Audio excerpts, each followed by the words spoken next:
Bon, eh bien, bienvenue à tous. Merci d'être là parmi nous pour cette première séance de l'année 2016, hein, pas de l'année académique.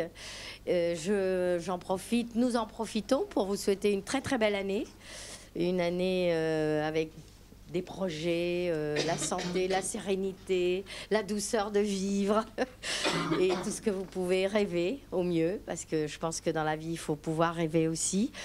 Je suis très heureuse de pouvoir donc introduire cette première séance.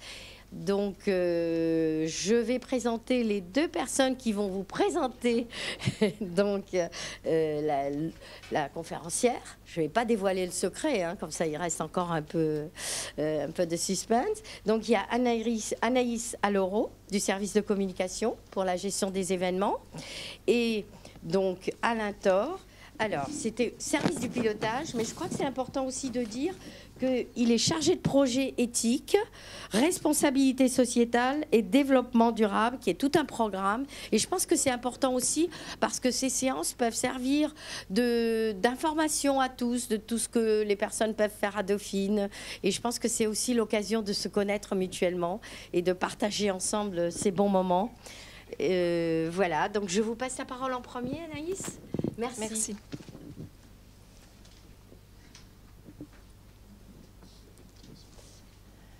Alors, pour commencer, pour les personnes qui ne connaissent pas Stéphanie Dameron, je pourrais dire qu'elle est professeure agréée des universités en sciences de gestion et directrice de la chaire Intelligence économique et stratégie des organisations. Donc, je vais présenter un petit peu son parcours académique. Elle a débuté son parcours de formation en intégrant d'abord une école de commerce, l'ESSEC. Et au cours de ses études, évidemment, elle a été amenée à réaliser des stages, notamment chez Arriva. Et c'est au cours de ces stages, de son expérience, où elle a dû travailler en mode projet, qu'elle a été amenée à se questionner sur la coopération dans les collectifs de travail. Diplômée de l'ESSEC, ensuite, elle se tourne donc naturellement vers la voie de la recherche pour travailler sur ces thématiques de management. Elle a intégré donc l'université Paris-Dauphine en DEA. Donc c'est le DEA Politique Générale et Stratégie des Organisations, dirigé par Alain Cotta à l'époque. C'est elle aujourd'hui qui co-dirige ce parcours 101. Et puis elle a obtenu ensuite un doctorat en sciences de gestion avec une thèse intitulée « La génération de la coopération dans les organisations, le cas d'équipe projet » sous la direction de Bernard de Montmorillon. Voilà. Donc on pourrait dire qu'elle a intégré l'université Paris-Dauphine pour finalement ne plus la quitter. L'université, je la cite, représente pour elle le lieu intellectuel par excellence en France. Et donc elle a concrétisé son désir d'y poursuivre sa carrière en passant l'agrégation de l'enseignement supérieur. Elle a passé 2 années à l'université de Rouen et puis est revenue à Dauphine comme professeure en sciences de gestion. À Dauphine, Stéphanie Dameron n'est pas seulement professeure, elle endosse aussi plusieurs responsabilités. On vient de l'évoquer à l'instant elle co-dirige le Master 101 qui est politique générale et stratégie des organisations, mais elle dirige aussi la mention management stratégique et conseil. Et elle est également responsable des enseignements sur la stratégie pour les étudiants en sciences de gestion en L3 et M1. L'université n'est pas seulement votre lieu de travail, mais c'est aussi votre terrain de recherche. En fait, vous menez aussi des réflexions au-delà des entreprises dans ce milieu universitaire qui est extrêmement mouvant et qui l'est particulièrement depuis la loi LRU de 2007 et qui représente, selon vous, un enjeu central pour une nation, l'enseignement supérieur.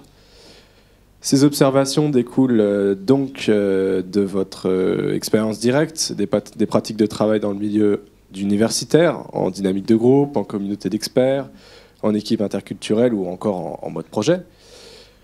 Et dans toutes ces configurations de travail collectif, vous étudiez comment s'établit la coopération, qui doit se faire, cette coopération entre différents métiers et différentes compétences. Et vous étudiez aussi comment profiter de cette diversité d'expertise pour améliorer finalement les processus de décision stratégique. Alors j'ajouterais que dans des cas de structures très décentralisées comme l'est l'Université Paris-Dauphine, vous vous intéressez à ce qui permet de générer de la coopération entre les services ou entre les personnels. Au contraire, quels sont les points de blocage et quels vont être les impacts sur les prises de décision. On pourrait ajouter aussi que les processus de collaboration qui sont instaurés doivent aussi tenir compte de la question de la définition d'un projet collectif. Et ça, vous insistez là-dessus. Il ne doit pas se confondre avec les objectifs chiffrés. Et puis enfin, il faut aussi que chacun puisse faire sens de l'activité au quotidien, que chacun ait le sentiment de porter l'intérêt commun. Auteur de nombreux ouvrages dans des revues nationales et internationales, Stéphanie Dameron a notamment collaboré récemment à 2 ouvrages sur les établissements d'enseignement supérieur. En 2008, c'est l'ouvrage The Future of Business School Scenarios and Strategies for 2020, une interrogation sur le futur des universités d'un point de vue de la structure, mais aussi du contenu, à travers une analyse du mode d'éducation des systèmes d'enseignement supérieur dans une vingtaine de pays à travers le monde.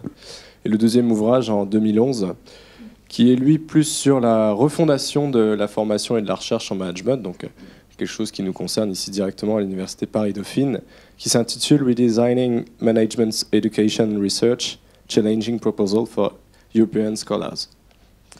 Alors, pour terminer, on pourrait dire que si l'université est votre terrain d'enquête, vous ne contentez pas de l'observer ou d'y apporter votre enseignement, vous êtes aussi investi à l'Université Paris-Dauphine en siégeant au conseil d'administration. Une fonction pour laquelle vous apportez évidemment votre regard d'experte en question de management, mais aussi qui doit, sans doute, certainement nourrir vos observations. Et enfin, votre collaboration avec des entreprises à travers des partenariats, des chaires, sont aussi pour vous un autre moyen d'avoir une vue concrète de votre sujet. Alors pour terminer cette présentation et cette introduction, nous nous sommes amusés à rassembler quelques synonymes et antonymes du mot coopération. On a été chercher sur Internet ce qu'on pouvait trouver à ce sujet. Ce ne sont pas forcément des mots du dictionnaire. On a aussi été puisé dans des mots qui font sens pour nous dans le contexte professionnel. Du coup, je commencerai par dire que la coopération, ça pourrait être par exemple la communication. Mais ce ne serait pas l'isolement. La transparence. Mais ce ne serait pas l'opacité. L'entente.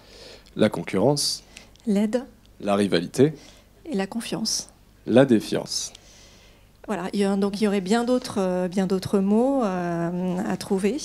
On va maintenant qu'on a tissé une ébauche de champs sémantiques, on va laisser Stéphanie Dameron dénouer les fils de la toile. Bravo, hein, vraiment félicitations. Effectivement, ce sujet de la coopération, c'est un sujet en fait qui me trotte depuis très longtemps. J'étais encore étudiante quand j'étais amenée à travailler dans des modes projets. Au moment où ça se développait vraiment, c'est dans les années 90. Et j'étais très marquée par les difficultés à travailler entre départements, entre services, entre métiers, et notamment lorsque, en fait, il n'y a pas une hiérarchie spécifique qui va définir, on va dire, une ligne. Mais là, il va falloir travailler en transversal, sans forcément, on va dire, une légitimité hiérarchique. Et avec des mots qui reviennent, hein, vous l'avez dit, hein, mais ils ne comprennent rien. De toute façon, on leur en parle pas, comme ça au moins on va pouvoir faire un peu comme on l'entend. Non, mais c'est pas. Ça va pas du tout la manière dont ils fonctionnent. Ils nous font un travail absolument détestable. Bref, que des critiques en règle générale d'un département ou un autre dans les fonctionnements projets, où se mettait finalement en exergue l'incompréhension entre ces différents métiers. Et je me suis dit, mais comment ça se fait après tout? C'est quand même très intéressant de travailler sur des missions, parce qu'on voit une réalisation concrète de son travail, de travailler en interdisciplinaire. Donc d'être confronté à d'autres métiers.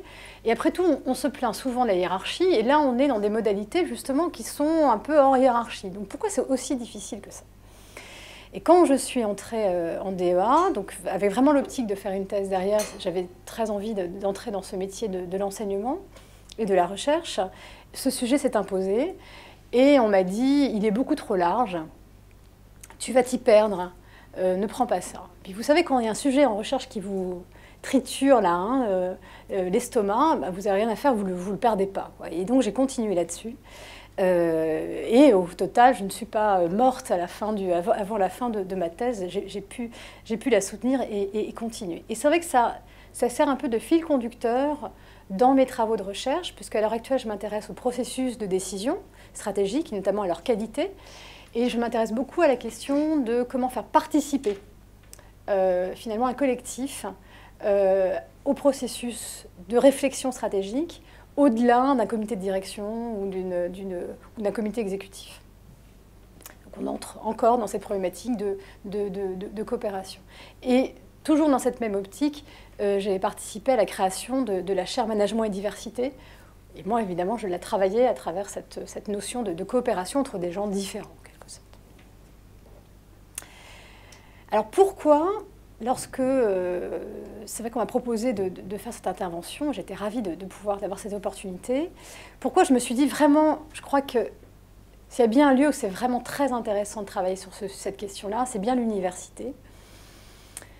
Eh bien, pour répondre à cette question, je vous propose de faire un détour par les travaux d'Henri Mintzberg, qui est on va dire, des professeurs en management les plus emblématiques pour nous, qui a vraiment développé une pensée bien spécifique et très structurante pour nous, et on l'enseigne à nos étudiants. Eh bien, Henri Mintzberg avait déjà, à l'époque, c'est un ouvrage qui date des années 80, déjà expliqué pourquoi, dans les universités, ou tout du moins dans les organisations du type université, mais également comme dans les hôpitaux, les cabinets de conseil, les cabinets d'avocats, il y avait plus particulièrement des difficultés de coopération, en tout cas des difficultés de coopération qui étaient spécifiques. Alors faisons un petit détour par ce qu'il nous raconte sur les organisations. Ce que Mintzberg nous dit pour comprendre une organisation, il faut comprendre qu'elle est composée finalement de 5 parties. Il y a, je vais utiliser ça, il y a ce qu'il nomme, on va dire, le sommet stratégique, la direction générale, la présidence et les bureaux. On a ensuite la ligne hiérarchique. Alors chez nous, elle est très faible, mais on va dire les managers, quoi, hein, on va appeler ça comme ça. Ensuite, c'est ce qu'il appelle le centre opérationnel, c'est-à-dire ceux qui réalisent directement le travail dédié à la mission. Alors, ça va être des ouvriers dans une usine, des avocats dans un cabinet d'avocats. Quatrième partie, c'est tout ce qu'il appelle la technostructure. La technostructure, ce sont tous ceux qui participent à la définition du travail et à son contrôle. Par exemple, dans une usine, le service RH joue un rôle de définition des tâches, à travers notamment les métiers, définition des procédures à respecter, définition aussi des systèmes de travail qui vont ensuite être mis en œuvre sur les chaînes de montage. Chez nous, la technostructure est beaucoup plus faible, beaucoup plus petite plutôt, parce que c'est vrai que le centre opérationnel chez nous, qui sont finalement les professeurs, hein, les enseignants et les chercheurs, ont un mode en fait, de travail qui est déjà très standardisé par leur qualification, et donc très peu contrôlé par des process externes à leur travail. On va revenir là-dessus. Et puis dernière partie, on va dire, 5e partie de l'organisation, c'est ce qu'il appelle le support logistique, c'est-à-dire ce sont tous ceux qui aident à la réalisation du travail, c'est-à-dire finalement qui font que le travail se réalise de manière fluide. Par exemple, aujourd'hui, quand le service audiovisuel vient préparer l'ensemble là, de la salle, oui, c'est eux, là, juste derrière, là, eh bien, ce sont eux qui m'aident à réaliser mon travail. Et sans eux, je pourrais le faire, mais évidemment pas du tout avec le même ni confort, ni même qualité de service. À l'université, les fonctions de support logistique jouent un rôle absolument clé pour la qualité du service qui est rendu, même si ce n'est pas eux qui font évidemment, on va dire, l'enseignement et la recherche. Il n'empêche que les fonctions de support logistique qui sont très développées dans les universités, mais c'est pareil dans les hôpitaux, participent en revanche très directement à la qualité du service qui est rendu. En revanche, à l'université, il y a très peu, entre guillemets, de hiérarchie, et c'est un mode de fonctionnement qui, pour le centre opérationnel, hein, pour les fonctions de support logistique et l'administration, c'est complètement différent, mais pour le centre opérationnel, c'est-à-dire les professeurs, il n'y a quasiment pas de hiérarchie. C'est un fonctionnement, on va dire, démocratique, d'élection. On élit nos directeurs de département et jusqu'à notre président. D'accord ? Donc on a un fonctionnement qui est démocratique dans son système de gouvernance. En revanche, les fonctions de support logistique, elles sont beaucoup plus hiérarchisées, avec des niveaux hiérarchiques on va dire, plus définis et un fonctionnement par département, bien précisé et bien clair. La grande spécificité par rapport, par exemple, à une PME où il y a un patron qui dirige assez directement ses collaborateurs, ou une usine où vous avez à avoir, on va dire, toute une hiérarchie qui va jouer un rôle pour faire descendre les ordres, et la technostructure qui va définir de manière très claire le travail donné. Hein. C'est un peu, vous savez, la figure de Taylor et de la division du travail. Dans le contexte de l'université, qu'on va appeler la bureaucratie professionnelle, c'est très différent.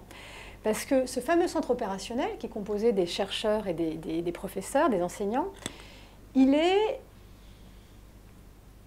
se coordonne en fait par une forme de standardisation qui est très spécifique, qui est la standardisation des compétences. Et cette standardisation des compétences, elle se construit notamment par une formation longue, comme pour les experts comptables, comme pour les docteurs, par une formation très longue, des périodes de stage longs. Le doctorat est en soi une formation longue, hein, c'est la formation la plus longue en termes de diplôme. Il y a aussi une forme, un peu comme l'internat, vous voyez, pour les médecins, il y a une forme aussi de mise en pratique. Les doctorants commencent à donner des cours, hein, évidemment apprennent leur métier aussi de chercheur. Et puis une fois qu'on est recruté, on est en stage pendant 1 an. Et ensuite, ces fameux centres opérationnels de la bureaucratie professionnelle, ils se forment en permanence. Et comment ils se forment en permanence? Eh bien, par ces sociétés savantes, ces conférences, ces travaux de recherche. Et c'est pour ça qu'ils se forment à l'extérieur, en quelque sorte, de l'université, en tout cas de son organisation, en allant notamment dans les conférences et en présentant d'ailleurs aussi ses propres travaux de recherche. Donc c'est une formation permanente continue. Ce qui fait que finalement, il y a très peu de contrôle externe, hiérarchique, et il y a très peu également de coordination. Par exemple, en L3, je donne le cours de stratégie. Celui qui donne le cours de marketing, c'est à peu près ce que je vais faire. Comme moi, je sais à peu près, sans avoir besoin même de l'appeler, de regarder son cours, je sais à peu près ce qu'il va faire. Parce qu'on a une formation commune très longue et on continue à se former en permanence à peu près dans les mêmes raisons. C'est plus compliqué après entre disciplines. Avec les mathématiques, par exemple, c'est vrai qu'on se voit moins, ce qui est d'ailleurs un problème avec le développement notamment des problématiques, on va dire, d'algorithmes et d'une culture du code pour nos enseignants, pour nos étudiants. Mais ça, c'est un autre sujet. Donc, qu'est-ce qui se passe? Ces gens-là qui sont dans le centre opérationnel, ces fameux enseignants-chercheurs, eh bien, d'abord, ils ne supportent pas qu'on contrôle leur travail. C'est absolument insupportable. Donc, autant dire que, par exemple, avec le service financier, qui est une forme de contrôle du travail, service financier, c'est insupportable quand on se fait retoquer une mission. On dit, mais qu'est-ce qu'ils ont? Ils n'ont rien compris, cela. Et en même temps, le service financier fait, mais attendez, il y a des procédures à respecter. Hein, et avec le support logistique, je veux dire, c'est, bon, il faut que ça tourne. On ne comprend même pas que ça ne tourne pas. On n'a pas envie de s'en mêler et on ne comprend même pas que ça ne tourne pas. Et c'est normal que ça tourne. Donc, c'est pas... Et en plus, se rajoute au sein même, on va dire, des fonctions de support logistique, des besoins de coopération entre les différents services pour pouvoir réaliser, on va dire, le meilleur service possible pour le centre opérationnel. Et là, on retrouve en revanche des différences métiers et donc des difficultés parfois à se comprendre parce qu'on a des objectifs, des contraintes court terme qui ne sont pas les mêmes d'un département à un autre. Et avec là, en revanche, un fonctionnement hiérarchisé de la part notamment des directions de département et des chefs de service. Donc un fonctionnement très différent de ce côté-là, beaucoup plus hiérarchisé, structuré, alors qu'ici, c'est un fonctionnement très autonome, très indépendant. Et je reprends là des phrases dans l'ouvrage de Mintzberg, mais qui vont trouver forcément une vraie résonance. L'administration n'est ni le point fort, ni le centre d'intérêt du professionnel. En fait, c'est un bouquin au départ qui a été écrit en anglais, donc professionnel, ça veut dire en fait les professions réglementées. Ici, chez nous, c'est les enseignants-chercheurs. L'administration n'est ni le point fort, ni le centre d'intérêt du professionnel. Je pense que beaucoup d'entre vous, dans les services, le vivent au quotidien. Et en plus, le professionnel, ici les enseignants-chercheurs, résiste à la rationalisation de son activité. Il déteste qu'on lui dise comment il faut qu'il travaille. Donc, tout ça, évidemment, ne facilite pas la qualité du travail commun. Or, comme le dit Mintzberg, la coopération est centrale crucial pour le fonctionnement de la structure administrative, c'est-à-dire au sein, entre les services, pour pouvoir délivrer finalement, on va dire, appuyer, accompagner le travail opérationnel fait par les enseignants-chercheurs. Et en plus, se rajoute à ça un environnement dans lequel on est, notamment depuis 2008 et la loi LRU, mais plus largement un environnement international qui est extrêmement bouillonnant. Ce qu'on vit en France, on le vit ailleurs, hein. Là, on est en train de faire la deuxième édition de l'ouvrage de comparaison des systèmes éducatifs. Il est impressionnant de voir qu'il y a une transformation qui est j'allais dire, internationale de nos systèmes d'enseignement supérieur. Je ne sais pas si c'est une bonne chose, hein, d'ailleurs, c'est une réflexion à mener, mais ce serait un autre sujet. Mais là, on est dans un environnement particulièrement instable. Et ce que nous dit Mintzberg, c'est qu'il nous dit que tant que l'environnement reste stable, la bureaucratie professionnelle ne rencontre pas de problème, pas trop, disons, mais un environnement plus dynamique exige le changement, et donc de nouvelles compétences. Et on voit de nouvelles d'ailleurs activités se développer au sein de cette université. On prend la direction de la communication, prenez la direction de la communication en 2007 et la direction de la communication maintenant, c'est plus le même métier. La direction aux ressources humaines, de la même manière. Il y a 10 ans, la direction des ressources humaines maintenant, ce n'est plus les mêmes. De nouvelles compétences et des efforts de coopération de la part d'équipes multidisciplinaires. Alors là, dans le contexte dans lequel on est, de ce centre opérationnel qui se vit comme autonome et indépendant et à qui il ne faut absolument pas ni commencer à contrôler le travail, ni dire ce qu'il fait, et qui considère que de toute façon, le fait de trouver une salle impeccable avec tous les dispositifs, on va dire, informatiques qui fonctionnent, les plannings évidemment bien organisés, c'est absolument normal. Dans ce contexte-là, évidemment, on rencontre un certain nombre de frottements d'autant plus important que l'environnement est mouvant. Donc, essayons de voir, parce que c'est un peu aussi l'objectif, de discuter sur, finalement, qu'est-ce qu'on pourrait faire pour que ça fonctionne quelque part mieux, ou en tout cas qu'on arrive déjà à mieux se collaborer. Parce que finalement, ce que nous dit Mintzberg, on a envie de dire, bon, il n'y a rien à faire, quoi. C'est inhérent à la structure, donc on ne peut pas faire grand-chose, ou alors il faut carrément changer de structure en se disant, l'évolution de l'environnement fait qu'on doit penser à la structure autrement. C'est un peu les interrogations que l'on a à l'heure actuelle, par exemple, sur les modes de recrutement des enseignants-chercheurs, qui transforment le métier d'enseignement-chercheur, notamment autour de modes de recrutement, autour de contractuels, qui transforment radicalement le métier et qui vont mener, dans ce cas-là, d'autres formes, on va dire, d'organisation. Alors, comme je suis une optimiste résolue, moi, je crois qu'il y a des moyens de sortir du déterminisme et de trouver on va dire, des modes de collaboration, des modes de travail en commun qui, en tout cas, rendent plus fluides les relations. Alors, c'est d'autant plus important, je ne sais pas si vous avez vu cette étude, mais il y a une étude qui est sortie il n'y a pas très longtemps sur, on va dire, les facteurs de longévité. C'était une étude qui a été effectuée sur des groupes d'une soixantaine de personnes vivant dans des milieux très aisés aux États-Unis et d'une soixantaine de personnes vivant dans des milieux, au contraire, plutôt très modestes. Et ils ont regardé quels étaient les facteurs les plus prégnants, notamment pour expliquer la santé, ou tout du moins les corrélations qui pouvaient exister. Et quel que soit le niveau social, on s'aperçoit qu'un des facteurs les plus importants, c'est la qualité des relations avec les proches. Alors les proches, évidemment, c'est la famille, les amis, etc. Mais c'est aussi quand même notre quotidien, qui est quand même les gens avec qui on travaille au quotidien. C'est pour ça que c'est un sujet presque de santé publique, j'allais dire. Donc partons d'une question de définition, et après on pourrait la discuter, mais au moins qu'on parte sur une définition commune. C'est se dire que la coopération, c'est de l'action collective finalisée. Il y a au moins, on va dire, au moins 2 personnes pour coopérer. Et puis c'est en fonction, normalement, il y a un objectif, il y a une intention. Plus précisément, au travers de ce qui nous intéresse, on va essayer de préciser cette définition et se dire qu'elle nécessite de partager une tâche commune, c'est-à-dire qu'il y a une réalisation, il y a une production commune, qui peut être matérielle ou immatérielle, mais il y a une production commune, dans des relations de réciprocité, là on parlera de coopération, dans des relations de réciprocité, il y a une forme de donnant, en tout cas d'interdépendance, donc avec les autres individus, au sein d'un groupe donné. C'est-à-dire qu'il y a une forme, on connaît à peu près, finalement, le groupe dans lequel on travaille, c'est-à-dire qu'il y a une forme de frontière entre ce qui est dans le groupe et ce qui n'est pas dans le groupe. Alors, qu'est-ce qui génère à partir de là la coopération? Eh bien, si on reprend les travaux d'un des fondateurs de la sociologie en France et dans le monde, c'est Durkheim, on s'aperçoit que les ressorts de la coopération peuvent être très différents. Et qu'en fonction notamment des personnes, on est plus ou moins sensible à un ressort plutôt qu'à un autre.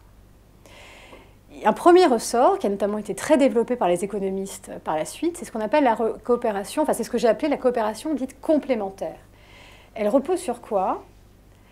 Elle repose sur le fait que je travaille avec toi parce que j'ai besoin soit de tes compétences, des informations que tu détiens, des ressources que tu as, pour pouvoir, moi, réaliser mon propre intérêt. Donc c'est une coopération qui est opportuniste, mais sous un format gagnant-gagnant. Je te donne, moi, une partie de mes ressources, et en échange, tu me donnes une partie de tes ressources, et comme ça, chacun réalise son propre intérêt. On fait du gagnant-gagnant, c'est un calcul, on a intérêt, pas intérêt. La théorie des jeux est peut-être une des modélisations les plus abouties, sur lesquelles il y a d'ailleurs une ébullition actuellement forte, repose sur cette dimension justement calculatoire. Et, nous dit Durkheim, il y a une autre forme de coopération qui ne repose pas sur la différence de ressources, sur ce que chacun peut apporter de différent, on va dire, à cette action collective, mais qui repose sur un tout autre besoin, qui est plutôt la ressemblance. C'est un besoin qui est fondé sur une logique identitaire. C'est en fait le besoin d'appartenir à un groupe. On est des animaux sociaux, on a besoin de se reconnaître dans un groupe, d'avoir des communautés d'appartenance. Ces groupes peuvent être multiples, c'est-à-dire il peut y en avoir plusieurs. On a son entreprise, son université, mais on a aussi sa famille, on a son cercle d'amis. Mais on a besoin de développer en fait, ces formes d'appartenance. On a sa communauté universitaire, au sens sa communauté académique, en fonction des disciplines. Mais on a besoin de témoigner, de manifester finalement ce sentiment d'appartenance. Et je trouve typiquement, l'université ouverte, c'est typiquement un besoin de manifester finalement l'appartenance à ce collectif que constitue l'université, au-delà de nos différences d'activités, de métiers, de parcours. Et ce que nous dit Durkheim, il nous dit, alors sa pensée a pas mal évolué dans le temps. Au départ, il nous dit qu'une société évoluée va de la coopération communautaire vers la coopération complémentaire. Et à la fin de sa vie, et ses travaux notamment sur le suicide, ont montré que la sous-socialisation était un des facteurs explicatifs, notamment du suicide et des mal-être associés. Et il est revenu en fait, vers des formes beaucoup plus articulées de compréhension finalement des modes de socialisation et de coopération.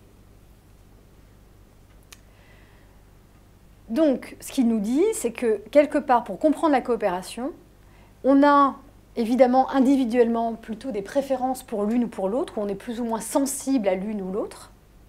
En revanche, collectivement, dans un collectif, on va avoir tendance, et plus ce collectif est grand et plus on va retrouver cette tendance-là, à avoir tendance à trouver les deux formes finalement de besoin qui est explicatif de la coopération.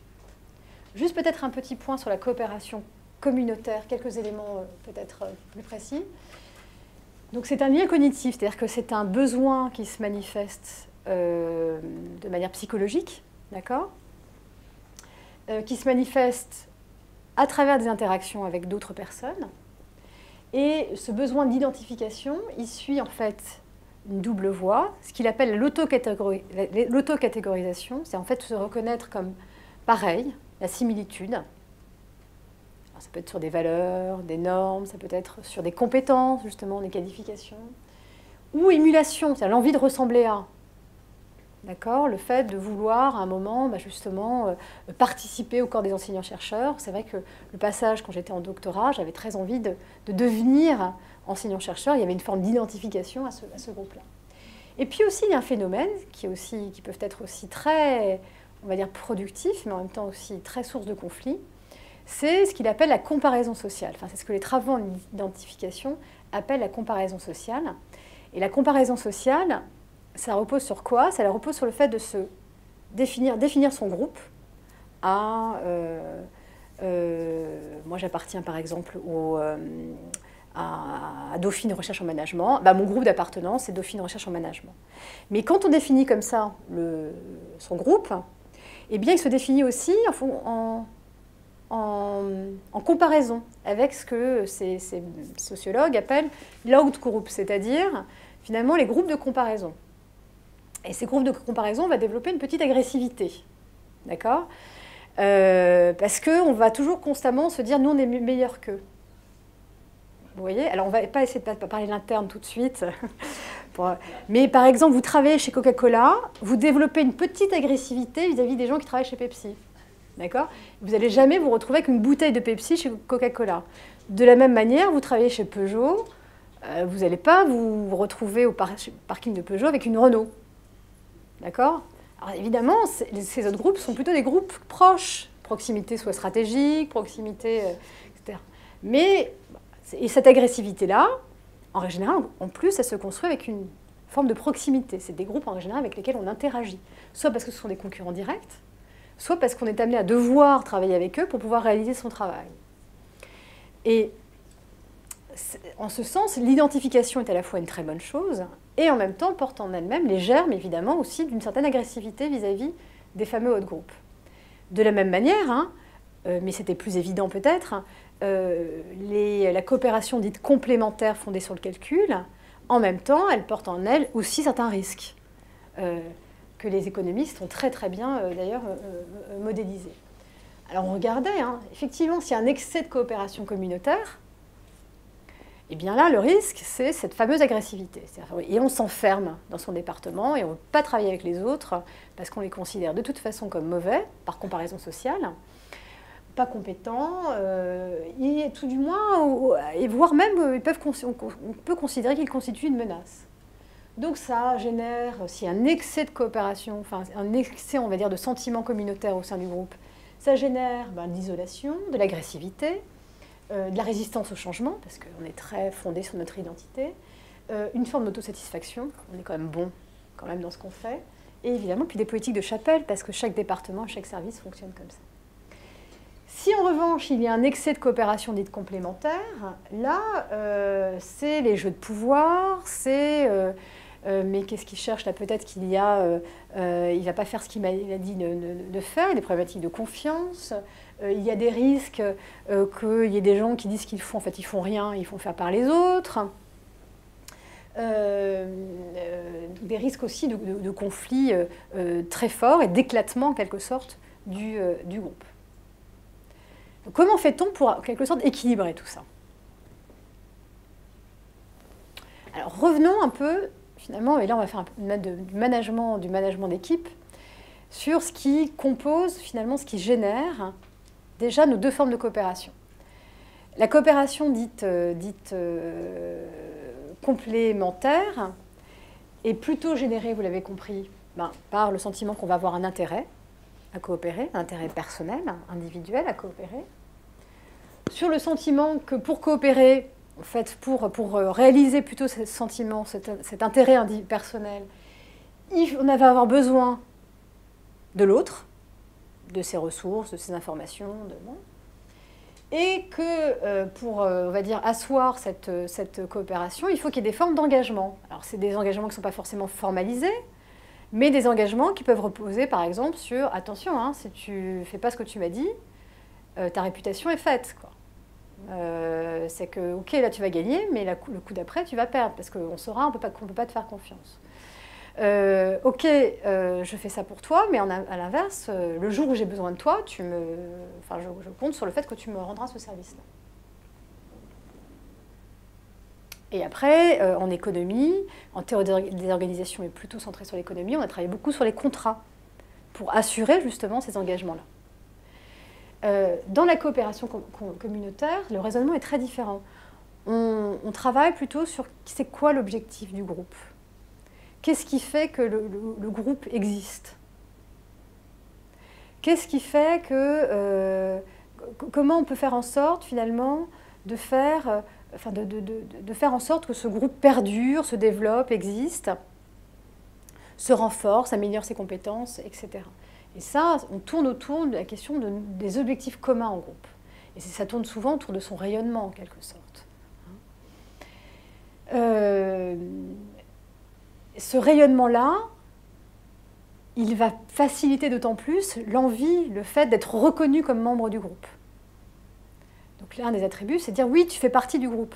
Et donc ça se traduit par, on fait des pots, des rituels qui nous permettent de manifester cette appartenance au groupe. Les vœux de l'université, c'est un moyen de dire on appartient au même groupe. C'est pour ça que la liste Dauphine, en soi, est intéressante parce qu'elle définit la frontière du groupe de ceux qui appartiennent, de ceux qui n'appartiennent pas. Et puis, ça se manifeste, cette appartenance au groupe, par on peut vraiment se disputer au sein de notre département, de notre service, voilà. Mais on lave son linge sale en famille. À l'extérieur, et l'extérieur peut être un autre département, pas forcément extérieur de l'université, on a plusieurs types d'appartenance, mais à l'extérieur, solidarité absolue.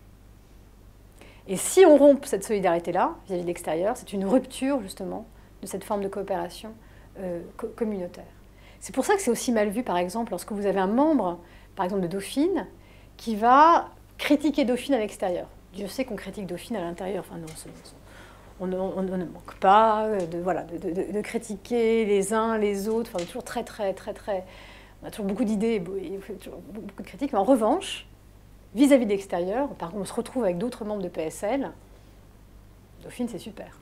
Sinon, ça témoigne, on va dire, de la désolidarisation du groupe. Dans ces modes, finalement, ces mécanismes qui génèrent ces formes de coopération, ou qui contre-génèrent si on ne les respecte pas, eh bien, on s'aperçoit qu'il y a des dimensions qui sont complètement transversales et qui vont permettre d'équilibrer en quelque sorte, ou en tout cas de faire travailler constamment le passage de l'une vers l'autre. L'intérêt, ou la finalité, on pourrait appeler ça la finalité, et vous verrez que j'ai choisi pour des raisons pédagogiques que tout commence par un « i ». Voilà, ça me permet de dire les 3 I de la coopération, mais ça c'est... mais le mot finalité est probablement plus précis et plus adapté. Voilà, quelle est la finalité? Et est-ce qu'il y a une certaine, finalement, cohérence entre ses propres intérêts, ou en tout cas, il ne faut pas qu'il y ait une incohérence entre ses propres intérêts et les objectifs du groupe. L'interdépendance, qui se manifeste notamment, finalement... oui, on reconnaît le rôle que j'ai au sein du groupe. On reconnaît ma contribution au groupe. Ça veut dire aussi, que dans ce cas-là, on reconnaît mes compétences et la complémentarité aussi de mes compétences. Ça veut dire qu'il y a il peut y avoir constamment un passage de l'une à l'autre des dimensions où on reconnaît mon appartenance au groupe parce qu'on reconnaît mon apport au groupe et en même temps, on veut bien coopérer avec moi parce qu'on a besoin de mes compétences pour réaliser à chacun son intérêt individuel. Donc c'est la différence entre statut, ça c'est l'appartenance au groupe, au sein du groupe, et le rôle au sein d'un groupe, c'est-à-dire qu'est-ce qu'on y apporte dans la coopération complémentaire. Et puis, troisième dimension, qui est la dimension implication, au sens de comment finalement se manifeste l'implication dans la coopération, soit dans le contre-don, en fait tu me donnes, je donne, soit dans effectivement cette solidarité qui se manifeste notamment dans la relation avec les autres groupes. OK ? À ce stade-là, avant de passer peut-être à des exemples, notamment pour Dauphine, qu'est-ce que ça vous... J'aimerais bien avoir votre retour. Qu'est-ce que ça vous... En quoi ça vous interpelle, ou pas du tout d'ailleurs. quelles sont, vous, des difficultés ou du vécu que vous avez sur ces difficultés de coopération, avant d'entrer ensuite dans peut-être au moins 2 exemples un peu plus précis.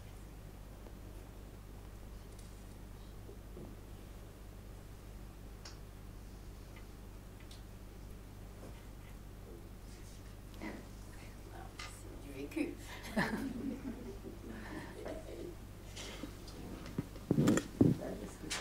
Ça pourrait être même des idées ou des sentiments. Tiens, bah oui, c'est vrai que là, on pourrait travailler sur tel et tel aspect. Par exemple, on me disait, parfois on a l'impression, quand on a préparé cette session, on me disait, parfois on a l'impression qu'on ne partage pas le même objectif. Quand on est amené à travailler en projet, quand on travaille ensemble, on a l'impression qu'on ne partage pas le même objectif, qu'on n'a pas la même vision finalement de ce qu'est cette université et de ce qu'elle doit faire.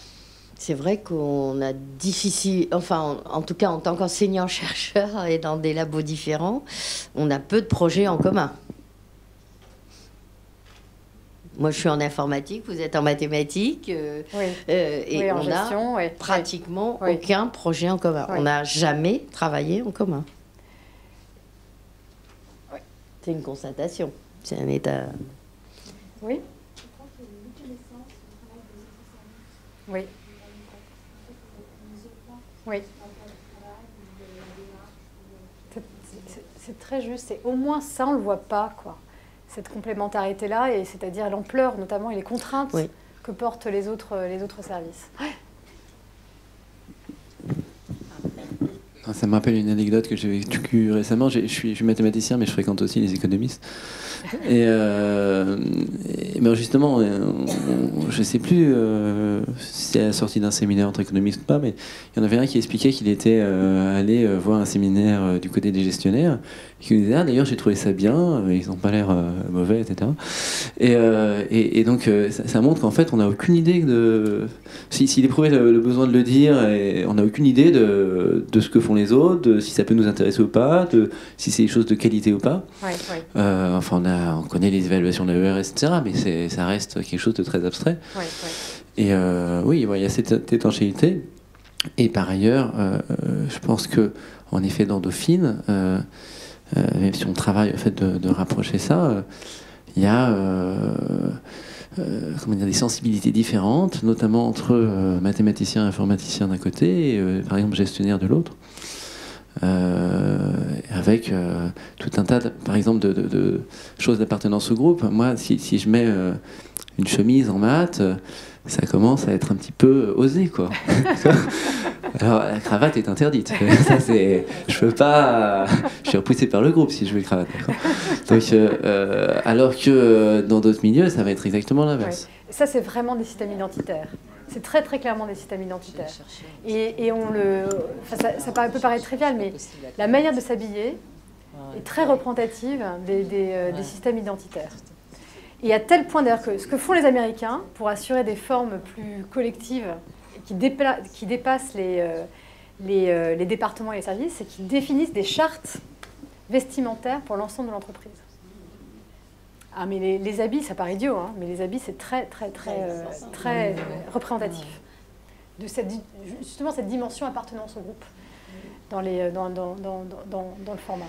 Et moi, si je peux ajouter quelque chose, alors dans la partie administration, enfin service administratif, il y a par rapport au département, par exemple, les 4 départements de formation de Dauphine, on a également des façons de fonctionner qui sont parfois parallèles, qui fonctionnent chacun dans leur giron. Les départements ont un service, par exemple, ou une personne, pas un service, mais une personne dédiée à la communication, typiquement, et avec laquelle il n'est pas toujours aisé ou pas toujours évident de travailler.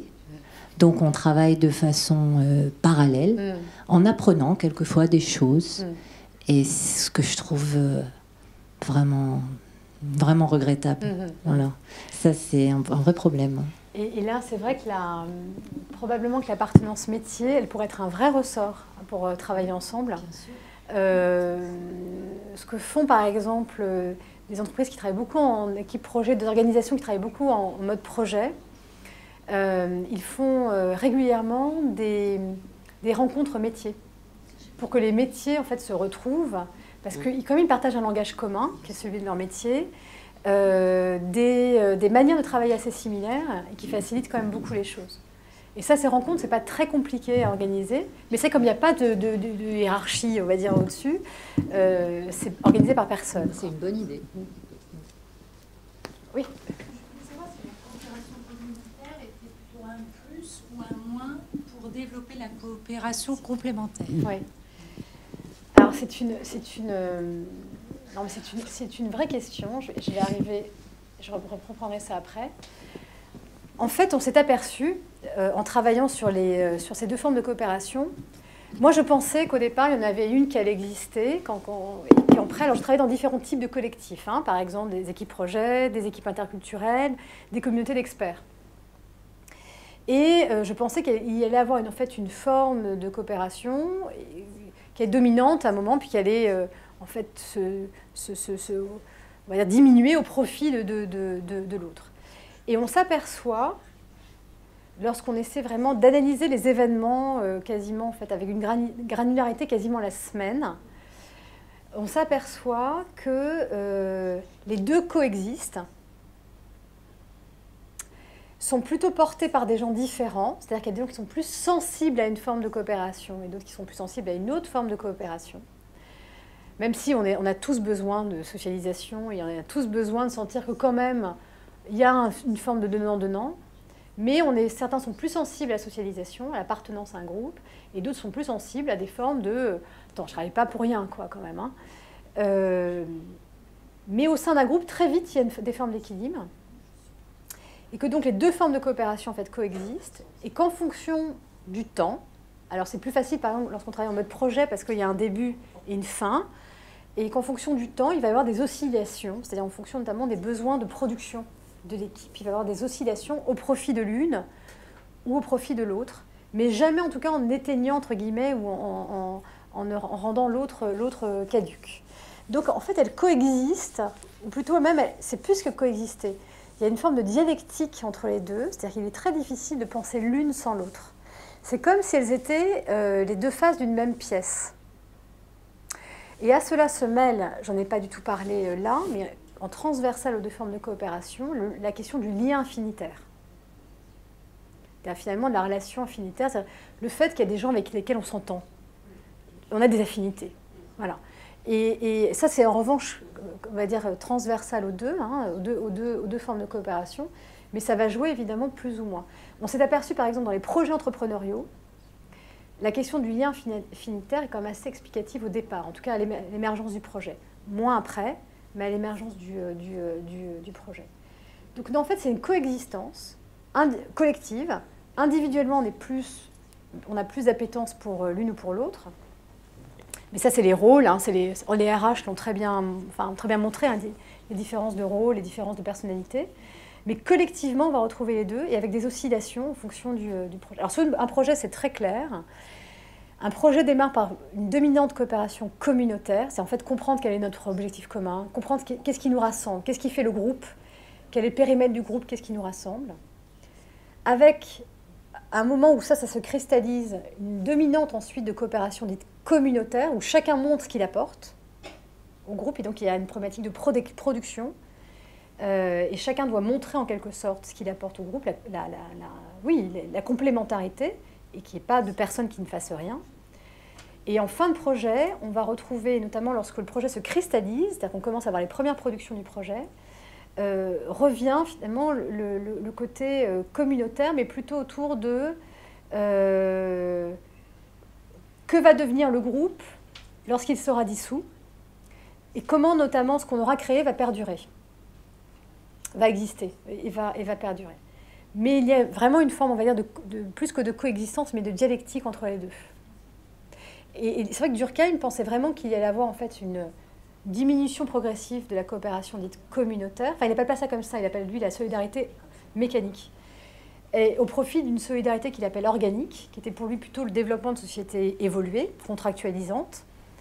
Et ses travaux ont montré en fait, après, que c'était plutôt une dialectique entre les deux.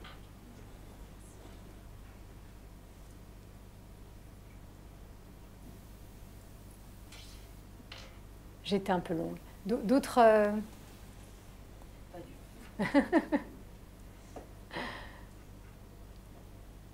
D'autres interrogations, questionnements? Est-ce qu'au sein de l'université, si quelqu'un n'est pas reconnu dans sa communauté, oui, il se retourne vers la complémentarité quelque part?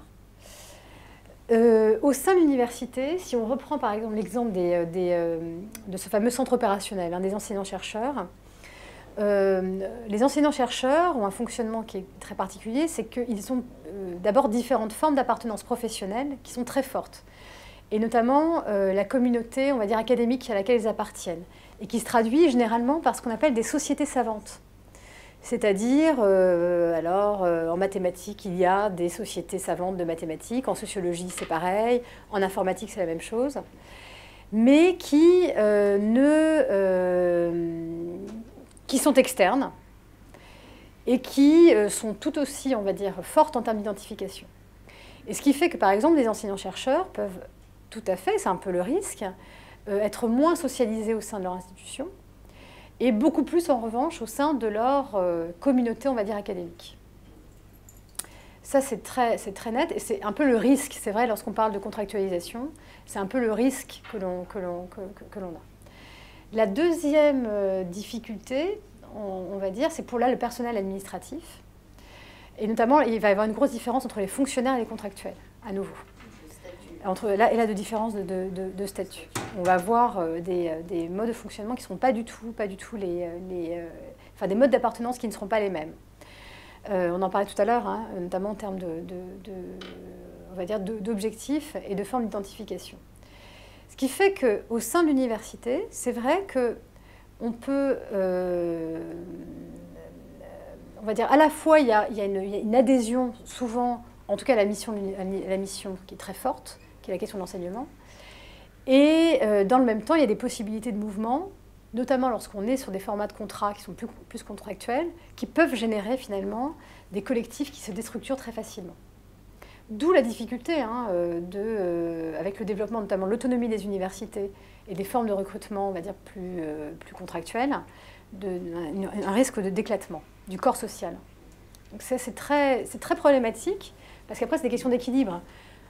Est-ce qu'on peut éviter toute forme de contractualisation? Peut-être pas. On l'a vu pour le personnel administratif. C'est vrai qu'on est en train de le vivre, nous, personnels enseignants, notamment en gestion.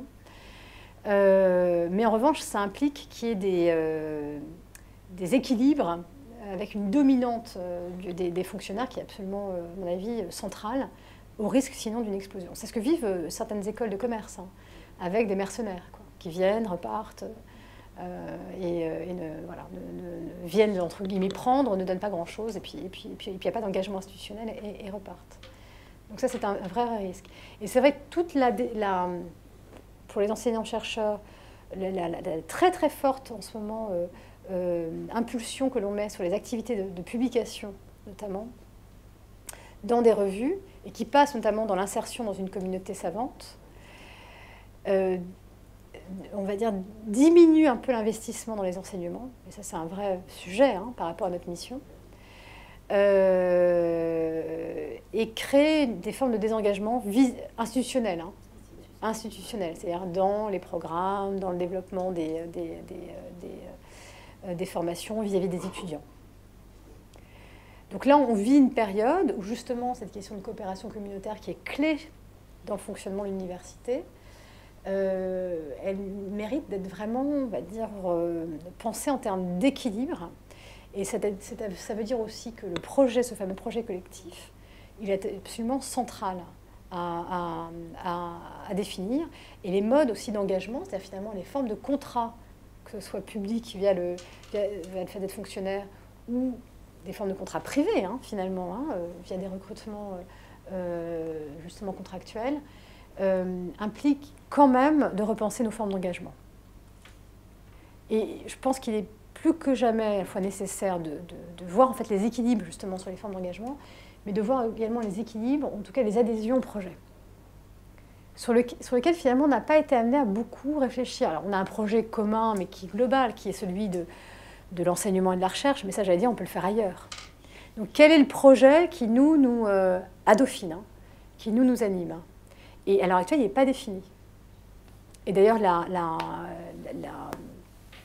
Equis, d'après les échos que j'ai pu avoir, vous savez qu'Equis fait un rapport après. Une fois qu'on a été audité, il fait un rapport. Bon, on a eu les 5 ans, on est accrédité pour les 5 années, c'est extra.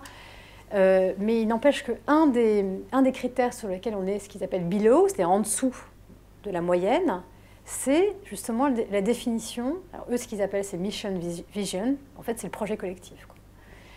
Et ça, avec le développement de la contractualisation, c'est absolument... Enfin, il faut être ultra vigilant sur cette question-là. Et c'est pas évident à définir, hein.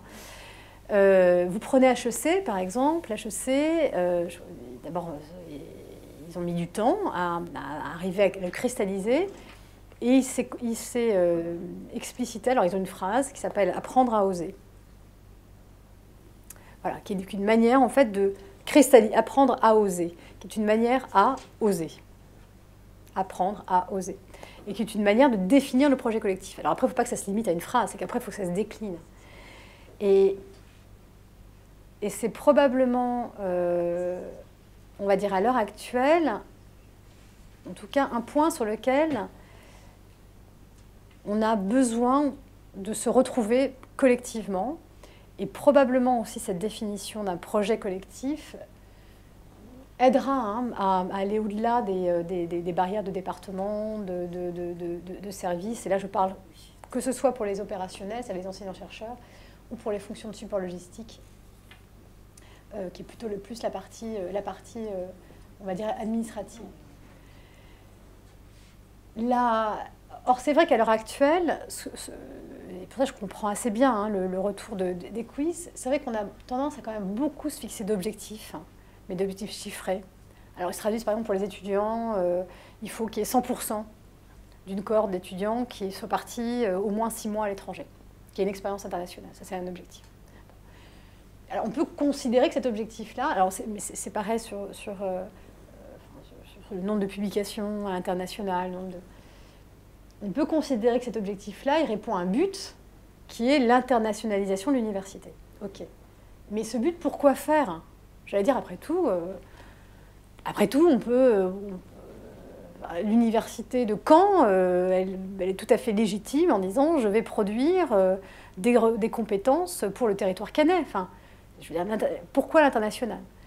Et c'est là où on manque probablement, en fait. On a un saut à faire en termes de réflexion sur ce qui fonde notre compréhension à la fois de ce qu'on est, fondamentalement, c'est-à-dire notre mission. Et encore une fois, pas au sens large, c'est produire des connaissances pour les enseigner, ça c'est le cas de toute université, mais qu'est-ce qui fait très très concrètement et très spécifiquement surtout Dauphine au sein du paysage français et international de l'enseignement supérieur.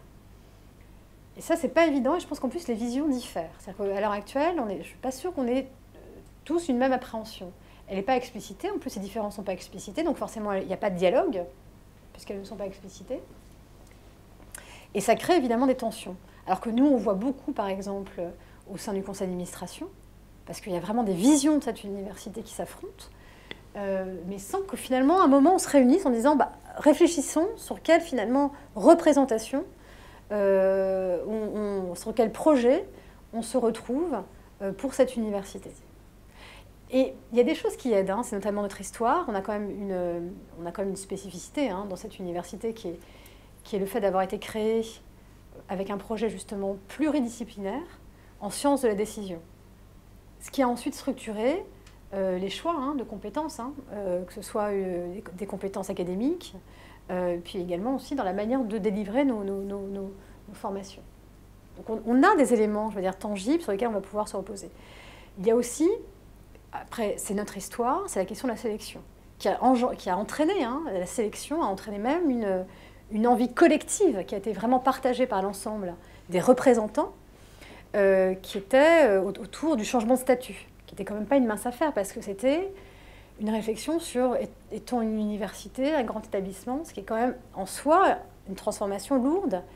En interne, il y a une certaine adhésion à cette transformation-là, en tout cas sur la sélection. C'est-à-dire même les syndicats étudiants étaient relativement, en local en tout cas, d'accord sur sur le fait que la sélection notamment en première année, constitue en quelque sorte, un terme à la mode, c'est l'ADN, mais en tout cas l'identité de notre institution.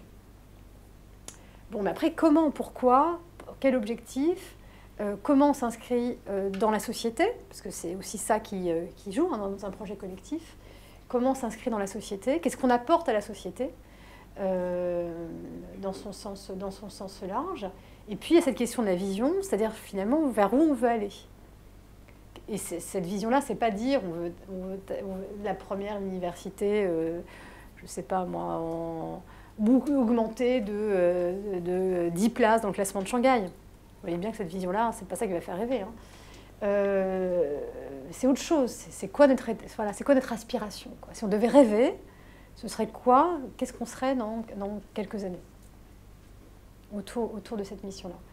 Et ça, cette notion, je crois, de projet collectif, à l'heure actuelle, dans les changements que l'on vit, qui sont quand même très importants, et en plus dans les reconfigurations à travers les communautés d'université que l'on vit actuellement, ces questions de projet collectif me semblent absolument clés.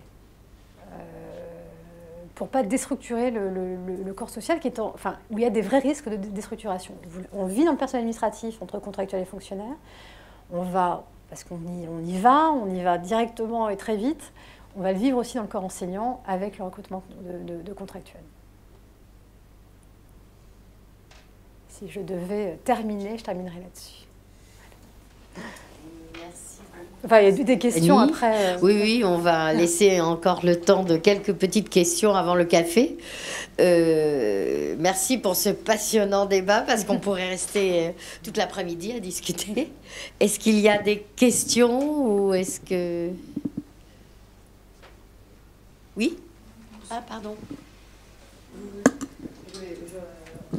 Non, selon vous, comment ça se passe dans ces cas-là quand on a des objectifs mais pas de mission? Est-ce qu'on s'invente une mission pour justifier ces objectifs?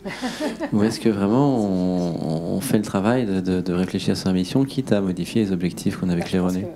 La réponse, elle est clairement, même dans la tonalité de la formulation de la question, donc c'est le deuxième, évidemment. Et c'est pour ça d'ailleurs que, en plus, on vit par mimétisme. C'est-à-dire, on nous dit, vous avez vu le rapport, notamment du président de l'université de Cergy. Bon, l'État n'a plus d'argent, donc le moyen maintenant pour les universités de l'argent, c'est de faire de la formation continue. Enfin, je caricature, mais c'est un peu ça. Donc on avait dit, donc voilà, il faut faire de la formation continue. Donc nous, on fait quelque chose de très simple pour développer notre formation continue. On augmente les tarifs de 10% par an. Donc, au conseil d'administration, on est là, regardez le développement de la formation continue, 10% par an. Ouais, enfin, on augmente les tarifs, donc c'est pas très compliqué. C'est quoi derrière l'envie, le projet? Qu'est-ce qu'on a envie d'enseigner? Pour qui? Quelle tranche d'âge? Ou quel type de compétences? Et puis derrière, pourquoi? Pourquoi? Est-ce que c'est pas pour... c'est pas que je suis contre, je pense que la question de la formation tout au long de la vie, elle est centrale. Mais à quoi ça correspond, justement, en termes de mission? Et il y a quelque chose qui est très marquant à l'heure actuelle au sein de cette université. Et je ne sais pas, pourtant j'en ai parlé à plusieurs reprises au conseil d'administration, mais même j'ai senti qu'on ne comprenait pas ma question. C'est qu'est-ce qu'on enseigne? C'est quoi nos contenus? Non mais, c'est quoi nos contenus? Qui s'occupe à un moment de coordonner? Alors, encore une fois, on déteste être contrôlé, et donc on entre dans les contenus, mais à un moment d'avoir une réflexion commune sur nos enseignements. Sur les contenus de nos enseignements. Par exemple, actuellement, nous on le voit beaucoup en gestion, dans le domaine du management, il est très clair qu'on a besoin de développer des gens dans le domaine du management qui ont une culture, on va dire, mathématique de l'algorithme. Parce qu'ils ne comprendront pas les modèles d'affaires de demain s'ils ne sont pas cette culture de l'algorithme. Comment, dans ce cas-là, on peut faire en sorte de transformer nos enseignements, notamment licence, pour développer cette culture-là auprès de nos étudiants. Et on a, contrairement, je pense notamment aux écoles de commerce, on a la chance, nous, d'être pluridisciplinaires, c'est-à-dire de ne pas avoir que des gens de gestion. On a des économistes, des sociologues, etc., mais on a aussi des mathématiciens. Et comment faire ensemble, justement, de travailler ensemble collectivement sur les contenus? Et pas seulement dire, moi, en stratégie, j'ai fait évoluer les contenus de mon cours de stratégie. C'est bien, mais je le fais toute seule, toute seule avec l'équipe. Mais comment fait-on? Bah, ça, c'est une réflexion qui repose sur la mission. Qu'est-ce qu'on veut former, qui on veut former, comment, etc. Et c'est vrai que tant qu'on n'a pas cette réflexion-là, on passe à côté d'un certain nombre, je pense, de choses qui sont cruciales, surtout en ce moment, et notamment sur nos contenus d'enseignement. Et il y a d'autres organisations qui sont beaucoup plus, on va dire, centralisées. Il ne s'agit pas de centraliser, mais beaucoup plus centralisées que nous, donc c'est plus simple, entre guillemets, pour eux. Nous, on a un fonctionnement qui est décentralisé, qui correspond bien à ce qu'on aime faire, à ce qu'on sait faire. En revanche, comment, si on n'a pas défini notre projet collectif, comment on veut à un moment avoir une réflexion coordonnée sur nos contenus? Ce n'est pas fait dans les conseils des départements. Et en plus, ce n'est pas fait déjà dans le conseil des départements, qui sont déjà pluridisciplinaires. Je pense par exemple à MSO. Le conseil des départements ne réfléchit jamais sur les contenus. On réfléchit sur les procédures, mais jamais sur les contenus. Et en plus, il n'y a jamais de réflexion entre les départements qui soit un peu, on va dire, systématisée, coordonnée. Juste pour rebondir un peu sur ce que vous dites, je pense qu'on est aussi dans un monde aujourd'hui, en tout cas là actuellement, les étudiants ne sont plus comme avant, où vraiment on était en amphi à mon époque, on absorbait ce que le prof disait et même des fois on avait une idée à apporter, on se posait la question sur la légitimité de notre idée. Donc qui contrôle le contenu? Je pense qu'aujourd'hui le contrôle peut autant venir, peut autant venir d'en haut, mais il peut aussi venir du bas. Après c'est sur les modes pédagogiques. Mais exactement, les étudiants ils sont complètement, ils sont complètement à jour de ce qui se passe.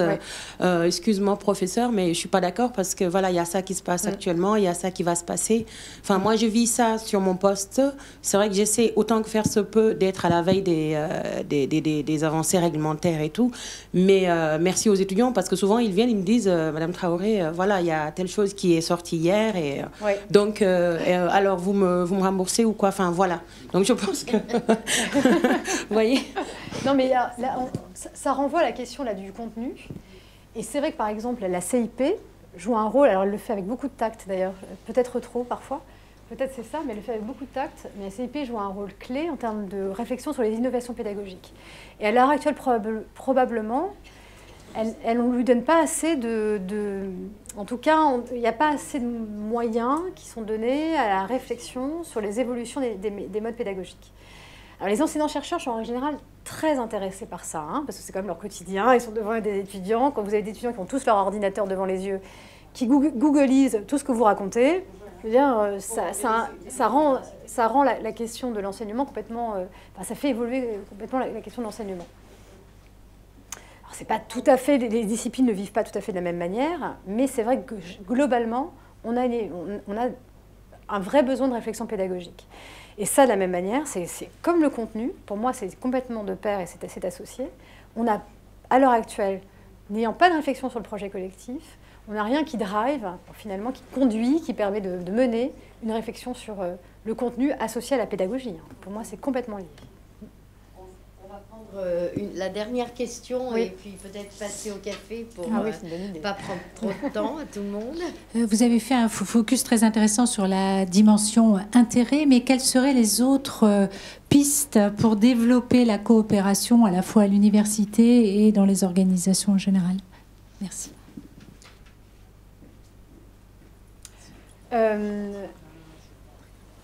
Alors, par exemple, sur la dimension interdépendance, qui est en fait une manière finalement à la fois de faire reconnaître son appartenance au groupe et de faire reconnaître ses compétences, c'est-à-dire la qualité de ses compétences, de ce qu'on apporte, on va dire du travail, même en termes de quantité, qui est nécessaire. Et là, en ce moment, on trouve ça d'ailleurs en sociologie aussi, à l'heure actuelle, mais aussi dans le domaine du management, il y a une grosse réflexion sur la question du leadership. Parce que très probablement que cette question, on va dire, de donner à voir finalement ce qu'apporte chacun, les contraintes de chacun, implique probablement une réflexion. Alors certains disent sur le leadership, il y a des travaux de Mintzberg, notamment plus récents, alors lui, je disais, il est anglophone, donc j'ai utilisé son terme, il parle de communityship, c'est-à-dire en fait de capacité à créer un sens de l'engagement au sein de la communauté. Et ce sens de l'engagement, il repose aussi sur le fait qu'il y ait une connaissance, quelque part, des apports des uns et des autres. Et ça passe très probablement par le fait de donner à voir le travail des uns et des autres. Alors, il peut y avoir des choses toutes simples. Ce qu'on fait là, je trouve, est déjà une manière de donner à voir le travail. Alors, c'est le travail seulement ici de la partie du centre opérationnel, c'est-à-dire des enseignants-chercheurs. Mais c'est un moyen de donner à voir le travail des uns et des autres. Par exemple, quand je vous dis, moi, mon lieu de formation, ce sont notamment les conférences académiques, qui est un lieu à la fois de socialisation, construction de réseaux pour des publications et de formation, parce que je vois ce qui se produit. Eh bien, peut-être que vous, ça vous donne à voir le fait que lorsqu'on part à l'étranger, ce n'est pas des vacances, quoi. Parce que c'est vrai que des fois, vous dites, il est où? Ah ben, il est à l'étranger. Il est, je sais pas, à New York. Ah ben, ça va, sympa. Vous voyez, parfois on peut dire, ah oui, en fait, non, on y va pour bosser. Enfin, fait partie vraiment intégrante de notre métier. Ces universités ouvertes, là, donnent à voir ces éléments-là. Ce qu'a fait Norbert Alter en créant cet espace d'échange, je trouve, est absolument essentiel, central. C'est pas grand-chose, c'est pas un temps infini, ni aux uns ni aux autres, et en même temps, ça permet de donner à voir ce que font les uns et les autres. Et ce qui manque, alors de manière criante évidemment à l'heure actuelle, c'est la visibilité d'un certain nombre du travail administratif. Que le centre opérationnel ne voit pas beaucoup. Ne voit pas, en tout cas, ça lui semble normal. Il ne voit pas tout ce que ça implique derrière, comme en fait travail, contraintes, etc. Et là, très probablement, le mode projet, c'est par formation, par un moment, le fait qu'il y ait un affectio societatis, je trouve, moi, au sein d'une équipe, par mention, par formation, c'est très important. Moi, j'ai très peur, par exemple, qu'on mette tout le personnel administratif d'un côté et tout le personnel enseignant de l'autre. Ce qui peut être un peu la tendance à l'heure actuelle.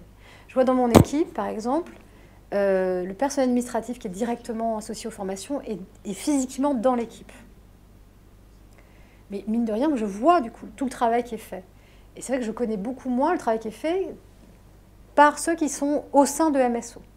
Parce que je ne les vois pas au quotidien, je n'échange pas au quotidien, je ne discute pas au quotidien. Et là, c'est la question de la gestion de l'espace, qui est centrale. Et la question aussi de comment, finalement, mélange-t-on aussi les équipes. Moi, quelque chose qui m'avait frappé lors de présentation des travaux, une des premières réunions qu'on avait faites sur les travaux, l'architecte nous avait montré quelque chose où, en gros, il y avait les étudiants, salle de cours, le personnel administratif, évidemment tout en haut, le personnel enseignant. Et je me disais, c'est horrible, c'est une vision du monde affreuse. Affreuse. Surtout... Alors, je pose la question, mais pourquoi vous mettez... Bon, c'est très bien, on est en haut, on a une belle vue, c'est lumineux, parfait. Mais pourquoi vous nous mettez comme ça aussi séparés? Ah non, mais on nous a expliqué qu'il ne fallait pas être dérangé par les étudiants. Alors, j'avais dit, mais qui vous a expliqué un truc pareil? Qui vous a expliqué un truc pareil? Je disais, mais vous savez qu'on travaille quand même... on a besoin, si on travaille bien, de travailler quotidiennement avec l'administration. Donc, si vous les mettez, ne serait-ce qu'à un étage, on ne les voit pas. On ne va pas les voir. Bon, ça, c'est par exemple ce qui va se passer là sur les travaux, la manière dont on va reconfigurer l'espace. Mais il faut se battre. Il faut se battre. Sinon, c'est un cloisonnement terrible dans lequel on va être. C'est absolument passionnant. Moi, je trouve travailler sur l'immobilier, c'est passionnant, l'espace, c'est passionnant. C'est tellement structurant pour la qualité du travail. C'est ce qu'on arrive à faire. Donc, soyez vigilants sur ces questions-là. Merci beaucoup. Merci à toi. Merci.